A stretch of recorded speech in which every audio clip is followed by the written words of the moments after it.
En el universo de los grandes genios del ajedrez soviético, siempre escuchamos nombres como Tal, Spassky, Botvinnik, auténticos titanes. Pero entre ellos hubo una fuerza casi incontrolable, un maestro del riesgo cuya llama brilló con una intensidad brutal antes de apagarse demasiado pronto. Leonid Stein. Hoy vamos a meternos de lleno en la carrera de un genio intuitivo, un verdadero artista del ataque cuya historia es, sin duda, una de las más fascinantes y a la vez trágicas del ajedrez. Y fíjense, esta frase, tan sencilla, es toda una declaración de intenciones. Pensemos que en esa época la escuela soviética trataba el ajedrez casi como una ciencia, buscando la perfección posicional. Pues bien, Stein lo veía como un lienzo para la creatividad. Para él el tablero no era un laboratorio, para nada, era un campo de batalla donde la audacia, la diversión eran sus armas principales. Y esta filosofía, claro, no solo lo hacía diferente, sino que lo ponía en un curso de colisión con lo establecido. Bueno, ahora sí, vamos a sumergirnos en el corazón de su juego.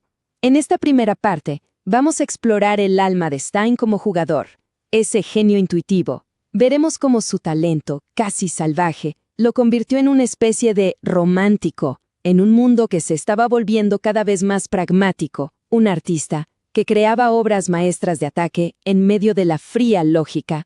Este contraste visual lo dice absolutamente todo. Por un lado, el fuego, la pasión, el ataque combinativo. Por el otro, el hielo, la estrategia calculada, esa escuela soviética de acumular pequeñas ventajas. Stein no es que prefiriera el fuego, es que lo necesitaba. Cuentan una anécdota genial. De joven, cuando trabajaba en los tableros de demostración de los torneos, ni miraba a los grandes maestros posicionales. Sus ojos buscaban siempre a los románticos, a los que creaban caos y belleza. Para él, un ajedrez sin ataque era, en sus propias palabras, algo seco por no decir aburrido. Era, en el fondo, una rebelión silenciosa. Es que su talento de joven era casi sobrenatural. Se decía que jugaba a una velocidad supersónica, como si no estuviera calculando, sino que simplemente veía la verdad de la posición en un instante. Pero claro, este don era un arma de doble filo. Su mente, al ser más rápida que la de sus oponentes, lo llevaba a ser muy impaciente. Siempre quería la lucha, la confrontación directa, y eso lo hacía vulnerable contra jugadores más zorros, más experimentados, que simplemente esperaban a que ese ímpetu se convirtiera en un error. Sin embargo, esa misma impaciencia sería la semilla de su futura y famosa estrategia del riesgo. Ahora, veamos cómo ese talento en bruto se fue puliendo hasta convertirse en una fuerza dominante, una fuerza capaz de conquistar el que era probablemente el torneo de ajedrez más difícil del mundo en aquella época. 3. Este número define la grandeza de Leonid Stein en su mejor momento. Y no hablamos de 3 torneos cualquiera, hablamos de ganar el campeonato soviético de ajedrez 3 veces. Para que nos hagamos una idea, este torneo era considerado por muchos como más duro que el propio campeonato del mundo. Era una auténtica trituradora de talentos donde toda la élite mundial competía por la supremacía. Y ojo, que no es una opinión de ahora. El propio árbitro principal de la época, Lev Abramov, lo dejó bien claro. Para conseguir algo así, hay que ser un jugador verdaderamente excepcional. Pensemos en esto. Ganar 3 de 4 campeonatos seguidos era una hazaña que solo había logrado el mismísimo patriarca del ajedrez soviético, Mikhail Botvinnik. O sea, Stein no solo estaba ganando, estaba entrando en el Olimpo de las leyendas. Pero su dominio iba mucho más allá de los trofeos. Miren esta tabla, es un testimonio brutal de su poder.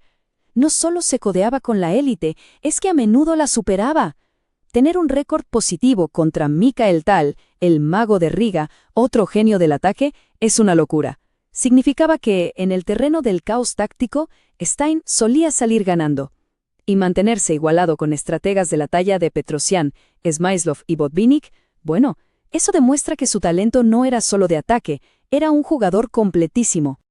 Ahora sí, vamos a desmenuzar el secreto de su juego, lo que lo hacía tan único y tan peligroso. Su firma personal, la estrategia del riesgo. Aquí está el corazón de su genio, la estrategia del riesgo. Mientras otros grandes atacantes como Tal eran como cirujanos tácticos, calculando líneas precisas para dar el golpe de gracia, Stein era más bien un artista impresionista.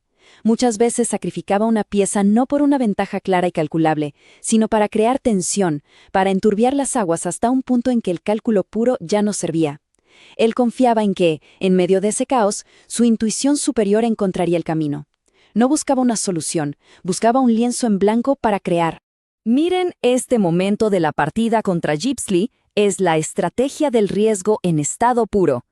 Las jugadas normales, las lógicas, llevaban a una posición tranquila, aburrida, y eso para Stein era inaceptable.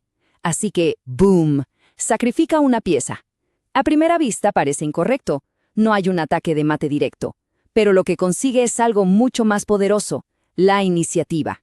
En ajedrez, la iniciativa significa que eres tú quien manda, quien obliga al otro a reaccionar. Stein apostaba a que la presión psicológica y la complejidad de la posición iban a valer mucho más que la pieza que había entregado. Claro, esta filosofía de riesgo tenía que empezar desde la primera jugada. Se especializó en sistemas complejos, de contraataque, como la defensa india de rey. Esta es una apertura donde las negras, a propósito, ceden el centro para luego lanzarse a un ataque feroz por el flanco de rey. También era un maestro de la siciliana, y era capaz de convertir una Ruy López, que suele ser posicional, en una auténtica batalla campal. Eran las herramientas perfectas para su estilo: riesgo, tensión y ataque puro. Esta observación lo resume perfectamente. Para Stein, la apertura no era solo una serie de jugadas de memoria. La elección de sistemas de lucha como la India de Rey era una extensión de su personalidad en el tablero. Era una declaración de intenciones desde el minuto 1. Pero, y en estas grandes historias casi siempre hay un pero, a pesar de ser claramente uno de los mejores del mundo, el camino de Stein hacia el campeonato mundial se topó con un enemigo que no podía vencer en el tablero: una simple regla. Y aquí es donde la historia de Stein da un giro realmente trágico, porque el punto clave es este: él cumplió con su parte. Sobre las 64 casillas demostró que merecía luchar por la corona mundial. Se clasificó, y no lo hizo una vez, lo hizo 2 veces. Imaginen la escena. Interzonal de Estocolmo, 1962. Stein juega un torneo magnífico.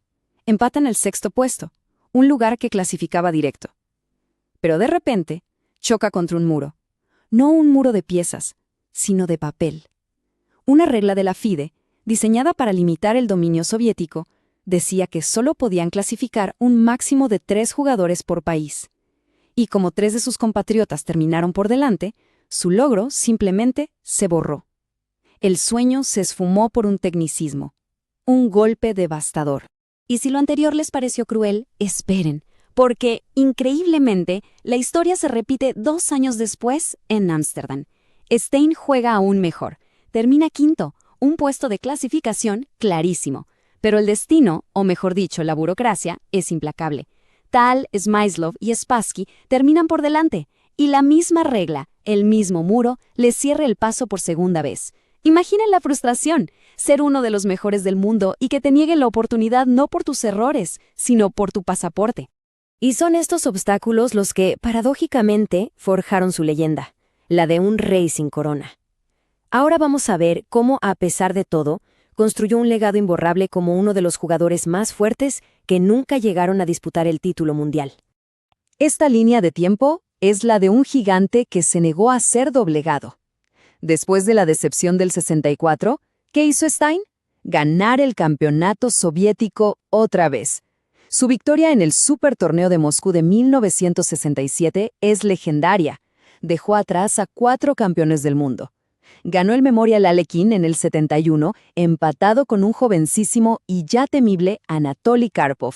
Su carrera era una declaración constante de que, con o sin reglas, él pertenecía a la cima. Hasta que la tragedia golpeó de la forma más inesperada. Y aquí reside la verdadera tragedia de Leonid Stein. No fue un jugador cuya carrera se fue apagando. Fue una estrella cuya luz se extinguió en su momento de máximo brillo. Con solo 38 años, un ataque al corazón le quitó la vida. Estaba a punto de competir en el Campeonato de Europa y ya se había clasificado para el siguiente interzonal. El muro burocrático por fin había caído y muchos creían que ese, por fin, iba a ser su ciclo. Nunca lo sabremos. Y por si a alguien le queda alguna duda de su calibre, Esta lista la disipa por completo. No era un aspirante teórico, era un vencedor de campeones. Botvinnik, Smyslov, Tal, Petrosian, Spassky. Les ganó a todos los que llevaron la corona mundial durante su era. La cuestión no es que podría haber sido campeón, es que su juego gritaba que merecía hacerlo. Su legado, al final, va más allá de los títulos que ganó o los que le negaron.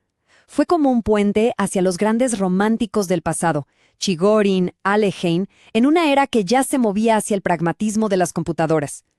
Stein nos recordó que el ajedrez es tanto arte como ciencia. Sus partidas no son solo registros de victorias, son obras maestras de intuición y ataque que hoy siguen inspirando a jugadores de todo el mundo a divertirse sobre el tablero. Y así nos quedamos con esa pregunta, la que siempre resonará en la historia del ajedrez. ¿Habría llegado a la cima? ¿Qué habría pasado sin esos muros de la burocracia? ¿Y si el destino le hubiera dado más tiempo?